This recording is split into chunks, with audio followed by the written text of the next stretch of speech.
Come here, anak. Pinat. Hey, let's go. Hi guys, good morning. So, dito tayo ngayon nagwo-walk sa dito na kami lumipat ng bahay. Yan, diyan. Malapit na tayo. Ibinok ko lang to si Peanut kasi doon muna siya mag-stay kina kuya. Dahil susundo nga kami, parating yung family ko today. So, thank you Lord kasi ito yung hinahangad ng karamihan dito sa Canada. Kaya sila nagtsatsaga, talaga nakikipagsapalaran kasi dito nga may chance na madala mo yung family mo. And dun sa subscriber natin, ng mga nagko-comment, may nabasa ako dun. Sir Perds, good morning. Ask ko lang kung ano yung ginawa mo from close working permit to open work permit, kaya mo nadala yung family mo. So, inspired daw siya dun sa mindset ko kung paano kahit hindi pa ako PR, nakuha ko na. Ang totoo po niyan kasi, naka-apply na po ako ng PR. So, while waiting for the final decision of our permanent residence application, nakalagay naman po doon, you can now bring your family while waiting for the final decision. So dahil ang tagal, even yung mga kasabayan natin, minsan may mga nauna pa sa atin na 1 month, 2 months, 3 months, wala pa rin decision. So nag-decide ako na, na dali na sila. At dito na kami mag-antay. So pre-process ko sila, spousal open work permit. So yung anak ko is, nung pinasok yung application is 17. So inabot na ng 18, 19 na ngayon. So hindi na siya minor, kaya ang nangyari, both of them are open work permit. So inilakad ko lang to para hindi naman nakakahiya kina kuya na doon pa magdudumi, magpupupo. So nandito na sila, ayun na. Nag-aantay na kasi pipikapin nila si Peanut para daw makakilos ako, makapagluto, makapag-ready, makaligo. And then pipikapin nila ako, kasama ko silang pupunta sa airport. Oh, Billy, anak kayo. Ay sila kuya oh. Ayun oh. Ayun. Dali, naantay ka na, pipikapin ka na nila kuya oh. Ba sila kuya?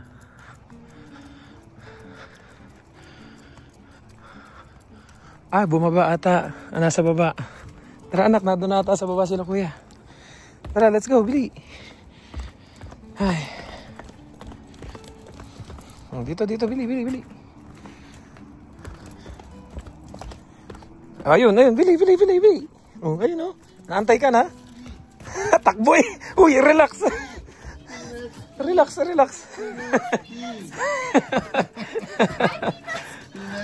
A few moments later. So, umalis na guys sina kuya. Ang dami ko kasing ginagawa. Nagluto pa ako. And then, yan, naglagay sila kuya ng ganyan. Oh, home, sweet home, welcome home. So, inayusan pa nila. So, ito nga pala yung nakuha nating bahay. Medyo magulo pa lang. Makalat pa. So, kita nyo naman, ang ganda ng view. Yan. Pagsilip mo dyan, yan. Nasa basement kami, pero pagsilip mo dyan, para kang nasa 3rd floor. Kasi, ayun, makikita nyo dyan. Yan yung binabanggit ko sa inyo na, na minsan may madadaang mga beer, tsaka deer. So, okay naman, komportable, malamig, tsaka maluwag, malawak. So, ayan yung mga kwarto, ayan yung washroom. So, dinala na muna ni na kuya si Peanut para makakilos daw ako ng maayos. So, na-ready na naman. Medyo may mga inom pa kasi, ang dami kasi nga ayusin pa. May pasok ako, alam niyo naman. Inuutay-utay ko lang kapag, pag umuwi ako, pag mga 30 minutes, ayusin ko, tapos matutulog pa ako, may pasok pa ulit ako. Actually, galing pa akong pasok kagabi. So, pagkagising ko ngayong umaga, nagluto, nag-ready ng konti, naligo, buti dinaanan nila kuya si Peanut para daw makakilos ako, dinala na nila sa bahay nila, then dadaanan na lang nila ako, yung sasakyan na nila yung gagamitin pag sundo sa family ko. Dumaan lang kami dito sa Teams at bili lang kami ng breakfast kasi hindi pa kami nagbe-breakfast ni na kuya. Maaga pa naman. Time check, 10:35 AM. Dumaan lang kami ng Tim Hortons. Medyo lang naman, chinek ko naman sa Google Map.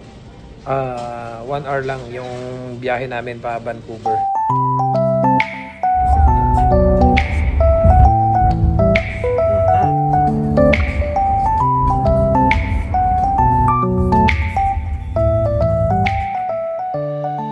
Malayo ba? Malayo to, no? Di ko kaya terminal 2 nakalagay tapos gate. Oo. Ano ba? Okay lang? Maglakad na lang tayo? Isang area lang naman ang Isang area lang ang Arrival.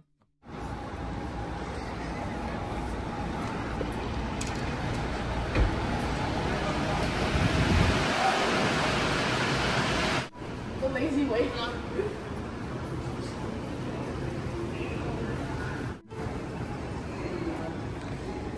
So, ito yung YBR sign na madaming nagpapapicture pag may mga dumadating. 1 hour na lang. Kaantay pa kami.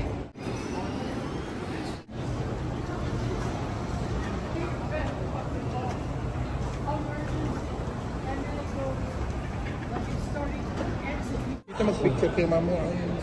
Dyan sa taas. 30 minutes na lang. Si kuya na lang kasama ko. Si Erich umuwi na. Tayo muna tayo sa loto. Baka tayo muna. Baka... Chamba. Oh yeah, may ticket ako. Oh, may ticket din ako kuya. $11. Ay, wala 5 minutes. Back in 5 minutes. Hintay muna kami dito. So dahil delayed yung flight ng 30 minutes, ikot-ikot muna kami ni kuya. Taya muna tayo sa loto. Habang maaga pa. Kasi pagdating nung dalawa, dadaan pa ng immigration yun eh. Hindi pa naman agad-agad lalabas yun. Replay. May pre-play ka? Sana ako din. Ay, please wait. Baka sakali dito na tayo yumaman.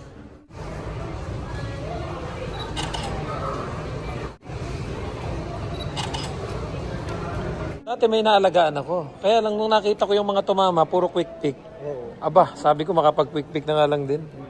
Dati nag-i-scratch pa ako ng ganito eh. Kasi kung para sa'yo, para sa'yo. Yan, napa-scratch na kami ni kuya dito.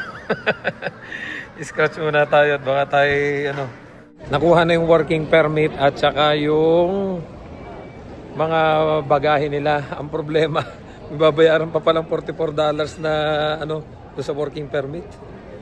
Kaya ayun, sinend ko yung credit card ko and then, nabayaran din. Kaya lang may authorization pa eh, napipilapan. Yan, so upo muna kami dito ni kuya. Antayin natin yan, lalabas na hindi yan. Ayun.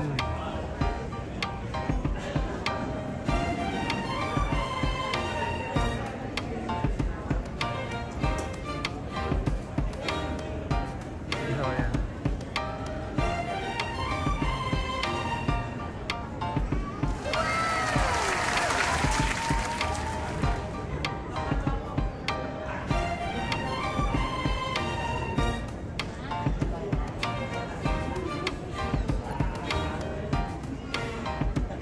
Kamusta?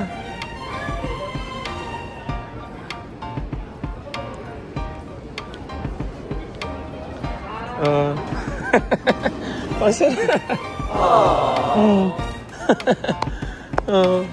Kamusta? Grabe. Kamusta? Kamusta? Tagal ka pa.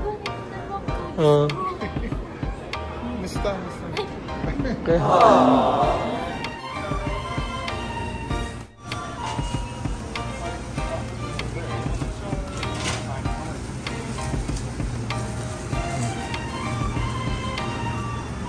Gutom ka na ba? Hindi po nakain. Sige na. Pili ka kung anong gusto mo. Malamig ang init?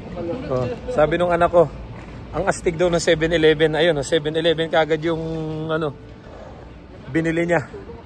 Tapos paglabas namin, sabi niya, ang init pero ang lamig-lamig. Yeah, tuwan-tuwa. Dito? Hindi mo na muna kakargahin? Hayaan mo ng dito na lang, sa likod. Sige, sige. Tapos may taklob na lang. Sige.